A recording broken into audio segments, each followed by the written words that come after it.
It's July 4th, 2025. Before sunrise, walls of water tore through Texas Hill Country in just 45 minutes. The Guadalupe River surged 26 feet, sweeping away homes, families, and history. 138 lives lost, including 27 young girls that can't miss stick. This wasn't just a storm, it was a warning. In Texas and beyond, communities flood repeatedly because their clay-heavy soil won't absorb water. Rain runs off, causing fast, destructive floods. And it's getting worse. Climate change means stronger storms, heavier rains, and higher risk. This disaster in Texas brings us the deadliest flash flood in nearly 5 decades, and is part of a larger growing trend. So the question is, how do we stop flood disasters before they start? That's what led us to our solution, Dry Shield, a low-cost, biodegradable soil patch that increases water absorption where it matters the most. Dry Shield helps us adapt to climate change with nature-based, low-cost flood resilience, where traditional infrastructure falls short. Hi, I'm Kelly Yee. And I'm Maxine Lee. We're sophomores in high school based in Houston, Texas, one of the most flood-prone regions in America. We've seen firsthand how flash floods devastate communities like the under-resourced ones. We believe solutions like Dry Shield can help protect what matters before the next storm hits. Our goal is simple: to create a low-cost, nature-based tool that helps everyday people reduce flood risk in their own communities. Here's how it works. Dry Shield is a DIY soil patch that lays directly on top of clay-heavy ground like in yards, driveways, school gardens, or parks. Each patch is carefully assembled using light stitching, staples, or glue to hold its natural layers together without hindering water flow. Let's break it down. The top layer is all about protection and filtering. It lets water through but blocks leaves, debris, and sediment like a natural sieve. Materials we use include burlap cloth made from jute fiber, recycled cotton fabric like old t-shirts, or compositable mesh from plant-based threads. The middle layer is like a sponge, but one made entirely of natural repurposed materials like coconut coir, wood mulch, or chips, clean recycled sponge scraps, and biochar or activated charcoal, a natural filter that's actually good for the soil. This entire layer breaks down naturally over 6 to 12 months. Finally, the bottom layer touches the ground, and that's where the magic happens. We use natural materials like woven jute sheets or thin uncoated cardboard, both breathable and biodegradable. These materials act like a slow-release interface, allowing water to gradually infiltrate the dense, low permeability clay beneath. Soil plays a huge role in how communities handle flooding, and not all soils are created equal. The USDA classifies soil into hydraulic groups based on how well they absorb water. Group D soils, the least absorbent of all. These are dense, clay-heavy soils with extremely low permeability, less than 0.05 inches per hour. In many urban and drought-prone areas, overdevelopment and prolonged dryness have further compacted the surface, causing rainfall to flow across the surface rather than soak in. This leads to rapid surface runoff and increased flood risk, especially where drainage infrastructure is lacking. By laying a Dry Shield patch on top, you're creating a mini water buffer, so water slows, spreads, and soaks in rather than pooling and rushing into the streets. The flood management industry focuses on wealthy cities and big agencies, but that leaves out everyone else. Dry Shield targets the overlooked: schools, small towns, local businesses, and everyday families. By reaching to these non-customers across the tiers, we're creating a new affordable space in flood protection. In our first phase, we stay local. With the help of small grants and platforms like GoFundMe, we'll gather funding from the very communities we aim to serve. Materials will be sourced locally. We use tarps, flexible barriers, or donated construction scraps. We'll assemble patches ourselves by hand alongside students and volunteers in garages, school tech shops, or community spaces. Students can join the effort and earn volunteer hours towards the President Volunteer Service Award, or use platforms like Helper for recognition. As we expand, we'll partner with nonprofits like Habitat for Humanity, Rebuilding Together, and AmeriCorps teams, organizations already deeply embedded in vulnerable neighborhoods.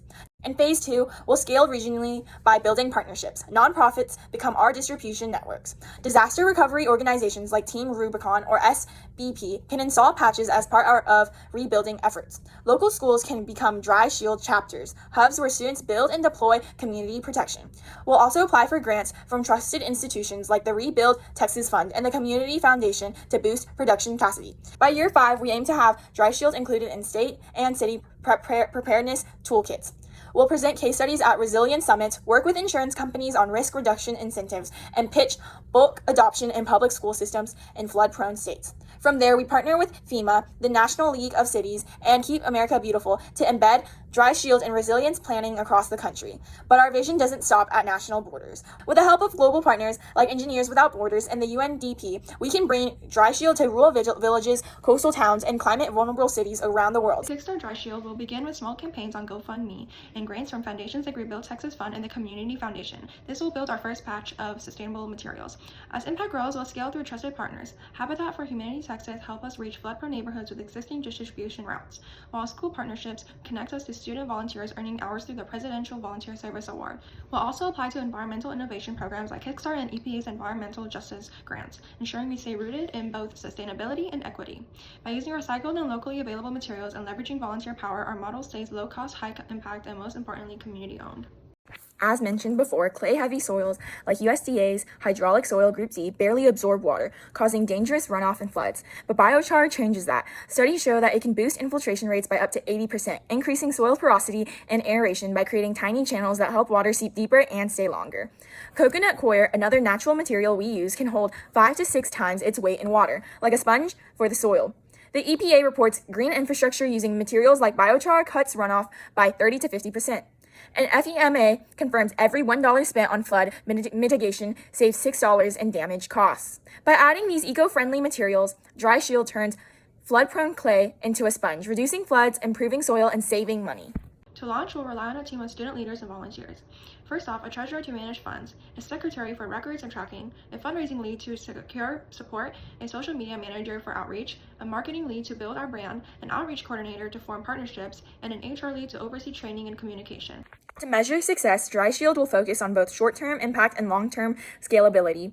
In the first 1 to 2 years, we aim to install over 250 Dry Shield patches in schoolyards, parks, and residential spaces, retaining more than 100,000 gallons of stormwater during pilot seasons. We'll train and mobilize 75 to 100 student volunteers while securing at least $10,000 through grassroots fundings and grant partnerships. Looking ahead to 2030, our long-term goals include expanding to all 11 flood-prone regions of Texas, launching over 25 student-led Dry Shield chapters, and preventing more than 10 million gallons of urban runoff each year. We also plan to collaborate with agencies like FEMA to incorporate Dry Shield into emergency preparedness toolkits. Ultimately, our vision is to reduce localized urban flood insurance claims by 5 to 10% in areas where Dry Shield is adopted, proving that small community-powered solutions can drive large-scale resilience. The impact extends beyond water absorption. Socially, Dry Shield empowers youth to lead climate resilience efforts in their own neighborhood, fostering leadership, environmental literacy, and civic engagement. Economically, it offers a low-cost alternative to expensive flood infrastructure and helps reduce property damage, insurance claims, and recovery costs. Floods are projected to occur 10 times more often by 2050, increasing demand for flood solutions like Dry Shield.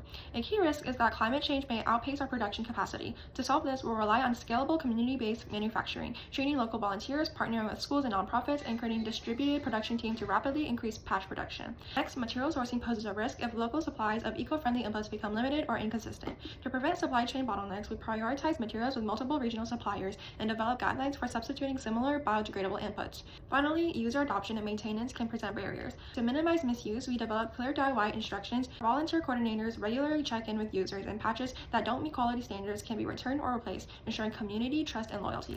Our climate is becoming increasingly unpredictable. As climate change intensifies, finding sustainable ways to address its impacts is more urgent than ever. We're ready to take on this challenge, and we invite you to join us in making Dry Shield a reality. Together, we can build safer, more resilient neighborhoods. Thank you.